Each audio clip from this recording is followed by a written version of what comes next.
କେଜାଣି ଏବେ ସେଠି କିଏ ରହୁଥିବ ତୁମ ସାର୍ଟର ପକେଟ ଭିତରେ, ହୃଦୟରେ, ଆଖିରେ, ଓଠରେ ଆଉ ରଫ୍ ଖାତାର ଶେଷ ପେଜରେ ସେଇ ତୀକ୍ଷ୍ଣ ତୀରମରା ପାନପତ୍ର ଭିତରେ।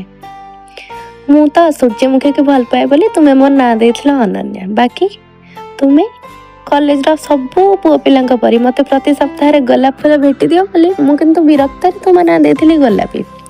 ହଁ ମୁଁ ଜାଣେ ଭିଡ଼ ଭିତରେ ମୁଁ ଯଦି ତୁମକୁ ଗୋଲାପୀ ବୋଲି ଡାକିଦିଏ ତୁମ ପାଦ ରକ୍ତଟା ମୁଣ୍ଡକୁ ଚଢ଼ିଯାଏ, କିନ୍ତୁ ନିରଳାରେ ଯଦି ମୁଁ କେବେ ବି ତୁମକୁ ବାଇଚାନ୍ସ ମୋ ପ୍ରିୟର ଗୋଲାପୀ ବୋଲି ଡାକିଦିଏ ତୁମେ କେମିତି ଚିକ୍ ଚିକ୍ କର ସେଇଟା ଦେଖିବାର କଥା ଥିଲା।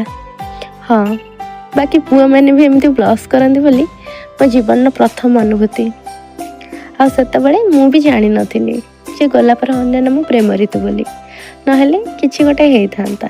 କେଜାଣି ଏବେ ସେଠି କିଏ ରହୁଥିବ ତୁମ ସାର୍ଟର ପକେଟ ଭିତରେ, ହୃଦୟରେ, ଆଖିରେ, ଓଠରେ, ରଫ୍ ଖାତାର ଶେଷ ପେଜରେ।